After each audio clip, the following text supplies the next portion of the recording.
Baddesley Clinton was the home of the Ferrers family for 500 years.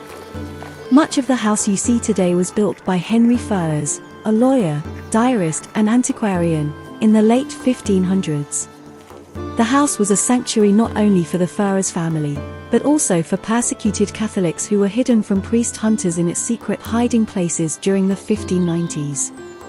The story of the house and estate at Baddesley is one of survival, as a safe house for Catholic priests, through the Civil War and its aftermath, the Commonwealth, and turbulent finances. It was the home of the same family, the Ferrers, for 500 years. In the 19th century, Baddesley became a haven for four friends who lived there together as the Quartet.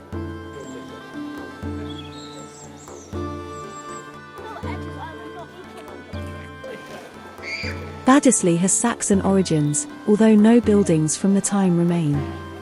A man called Bad drove his cattle up to the Forest of Arden and made a clearing in the wood for extra grazing. It would have been protected from predators with a ditch and wooden palisade.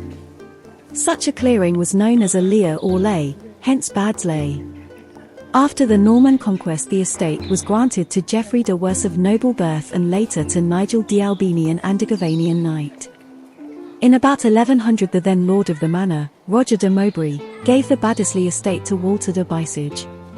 Baddesley remained in the Bysage family for 4 generations until Walter's great-granddaughter, Mazera, heir to the property, married Sir Thomas de Clinton in about 1290, and the name of the estate became Baddesley Clinton.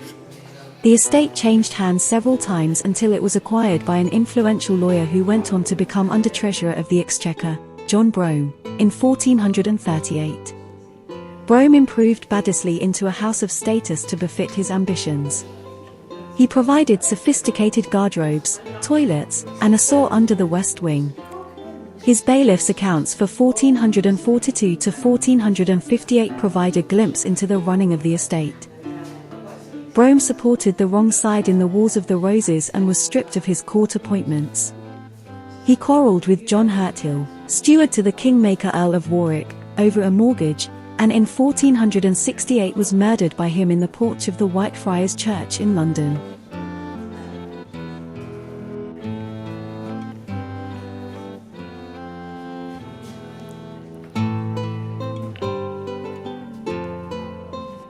Sir Edward Ferrers married Constance, Nicholas Brougham's daughter, in 1497, and on Nicholas' death in 1517, Baddesley Clinton passed into the hands of the family who owned it through 12 generations and nearly 500 years. They were descended from Henry Ferrers, a nobleman who was master of the horse to William the Conqueror at the Battle of Hastings. As a reward for his bravery, King Norman granted him 210 manors, and he went on to become one of the most powerful Anglo-Norman magnates.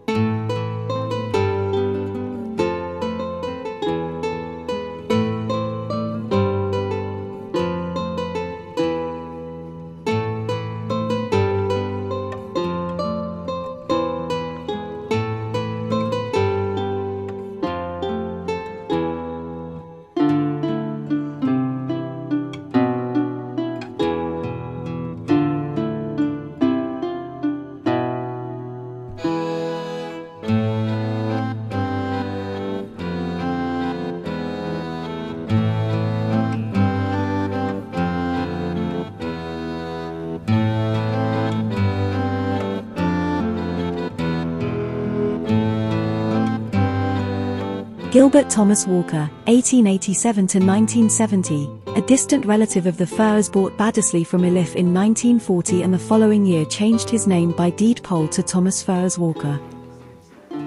For the next 30 years, Thomas and his wife Undine gradually restored the house into a home where they could entertain. After Undine's death in 1962 and Thomas's in 1970, a housekeeper, Miss Joan Pugh, lived alone at Baddesley. Thomas Weaving Ferrers Walker, 1925 to 2006, didn't live at Baddesley, but visited most days. He decided to save the property for the nation but found that wasn't straightforward. The cash needed was eventually found from the National Land Fund, but an endowment of £300,000 was required to release it. Baddesley was put back on the market, in the hopes that someone would come forward with similar aims, But none of the potential buyers were prepared to open Baddesley to the public. 2 strokes of good fortune saved the day. Thomas was presented with a cheque for the £300,000 needed. Then a chance meeting with the Minister for the Environment, who had responsibility for agreeing the land fund money, gave Thomas the opportunity to persuade him to agree to release the funds. And so, in 1980, Baddesley Clinton came to the National Trust. Since then, further repairs, restoration, and continuing conservation have all contributed to the place that enchants so many visitors today.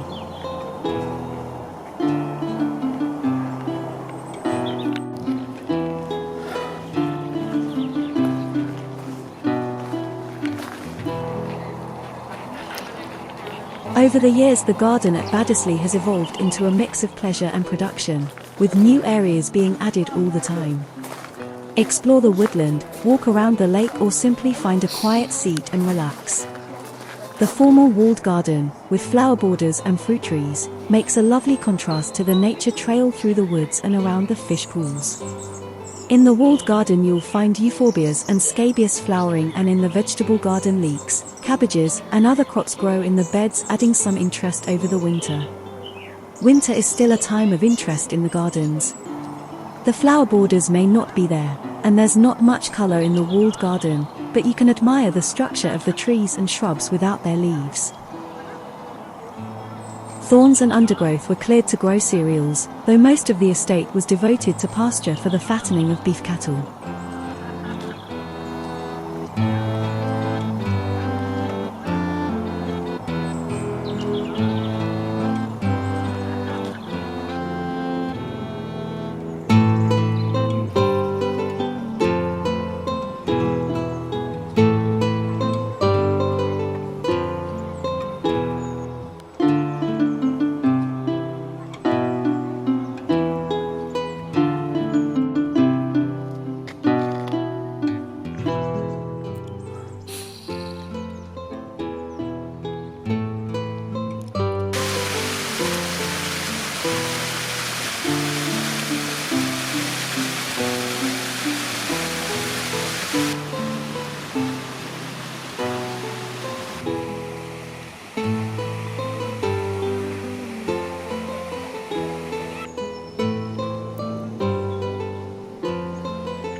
Baddesley Clinton is steep in history and is well worth a visit. Thanks for watching Out and About with Mover Tony.